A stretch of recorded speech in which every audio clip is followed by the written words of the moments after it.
Assalamu alaikum, fam. Hope you're doing well.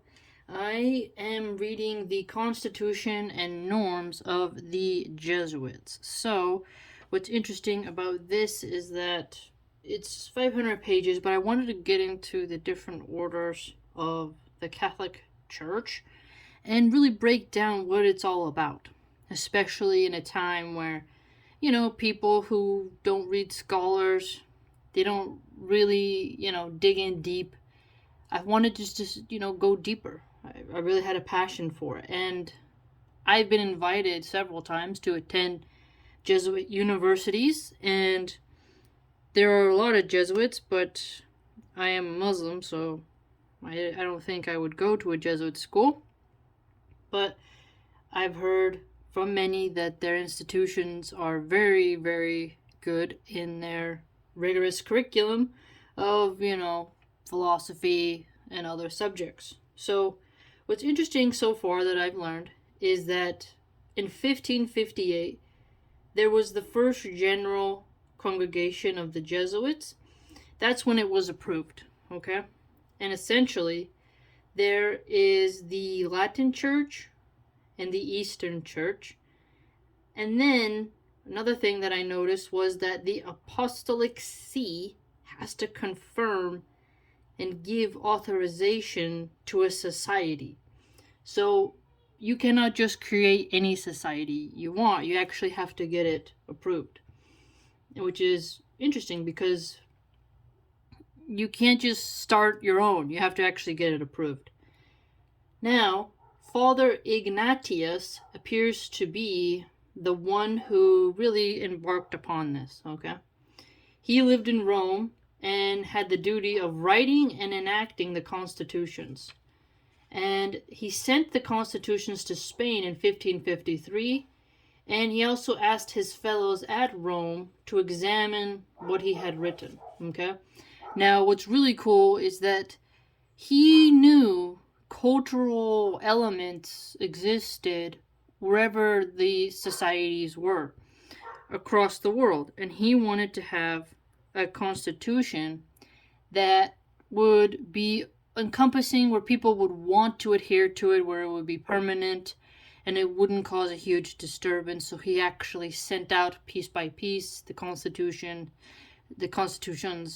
to see how they were doing, how were people going to accept it. And it's really interesting because the cardinals were examining it. He got lots of advice on it, so he was very adamant about it. The entire society in 1558 went to Rome to select a successor to Father Ignatius as superior general when he passed away. So he did this monumental work, and then upon his death, people needed to say, hey, what's going on? We want to see who's going to carry the staff forward. And it was really interesting to learn that it was originally written in Spanish and then in Latin. So I was like, whoa. And so far, there was this distinction of they were aiming to render the ideas in their terminology instead of word for word. I found that a little bit different because in Islam, that I've learned so far, we try to go word for word in translation the best as you can.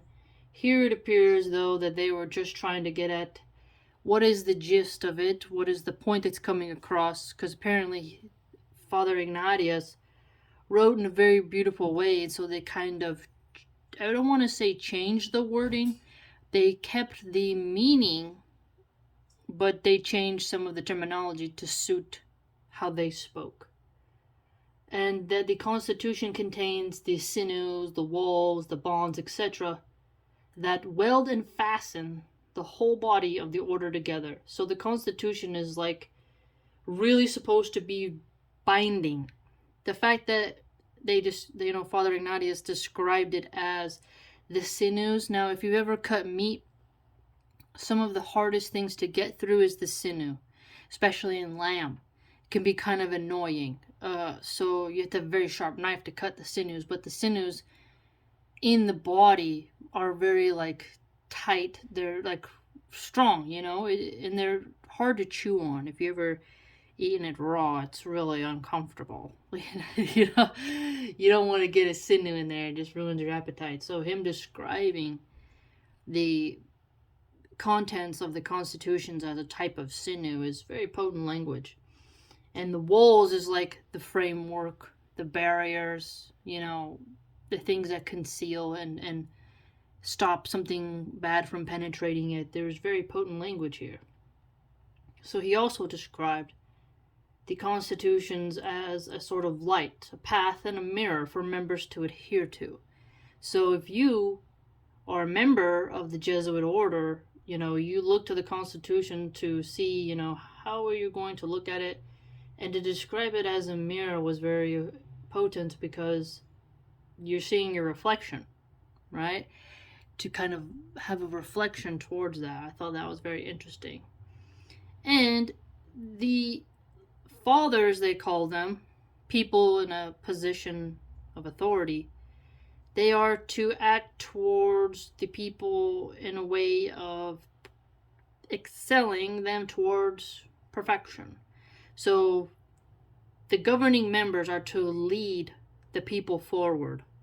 So there's a type of very, how would you phrase it, active role. You are supposed to really be energetic. And the subjects, those who are not in a position of authority, essentially, they are to look to the superiors as fathers, teachers, and be eager to trust their advice and heed their admonitions. And that the subjects also should see Christ himself in the superiors. Now that was interesting to read about because it really shows you the emphasis of how you are supposed to treat the fathers within the church and how the subjects are to behave towards them. You're really seeing the dynamicism here. And then there was other words of the Vicar of Christ, Supreme Pontiff, and there is a special vow that bonds the fathers and the subjects to those two figures. So that was interesting. The people essentially have to be a living expression of the Constitution, and they're supposed to have these holy manners of life. I thought that was interesting, and there was this expression of to pour out their blood for Christ. So people who haven't really studied much of the orders don't understand why is this blood emphasis in some types of orders and within Catholicism itself. You're going to get more out of it. There's a lot of metaphors and terminologies that really make blood clear, right? You pour out your blood for something, it's important. Why? Because on the battlefield, you will bleed to death. If someone doesn't stop the bleeding and you bleed out, your blood's going to fertilize the soil. You got pretty short time span to survive if you don't do your job. Okay? So the blood analogies is interesting. They also have terminologies in this Constitution thus far of grace of God, heavenly spirit, and there really is a distinction between superiors and subjects, right? And their emphasis on leading people towards perfection, to govern them with concern. So I guess it's this double position of let them come to you, but you are also supposed to go to them. This is the Jesuit order, meaning the Society of Jesus in the Catholic Church.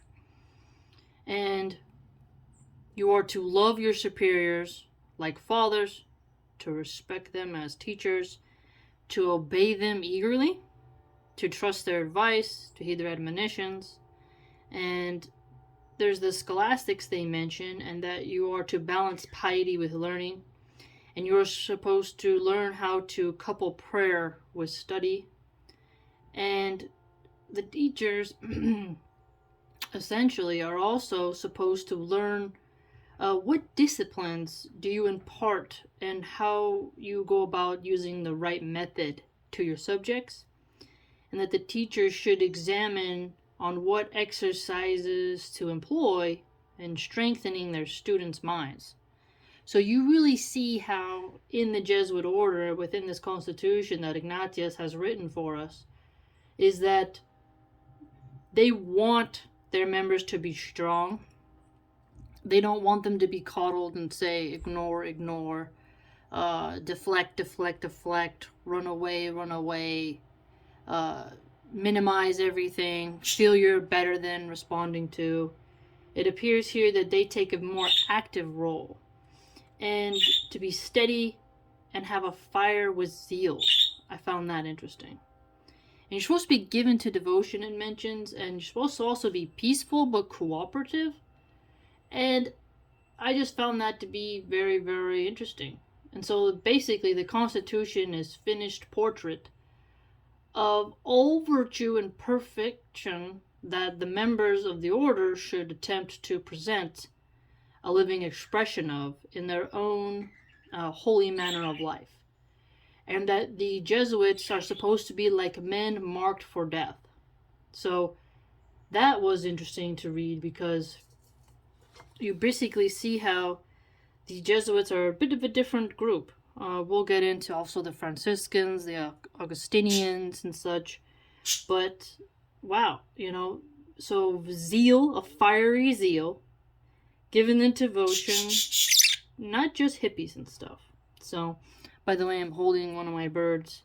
If you hear him chirping, he's pretty happy. Here you go, boy.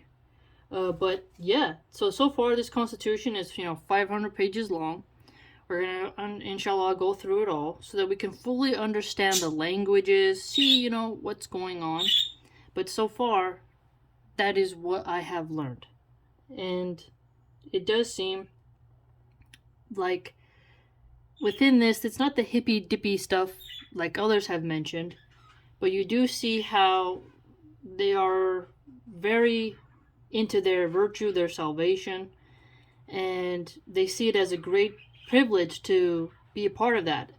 They also say that those who stand first in order and rank should also excel by example and do the slightest bidding of the Supreme Pontiff and Vicar of Christ.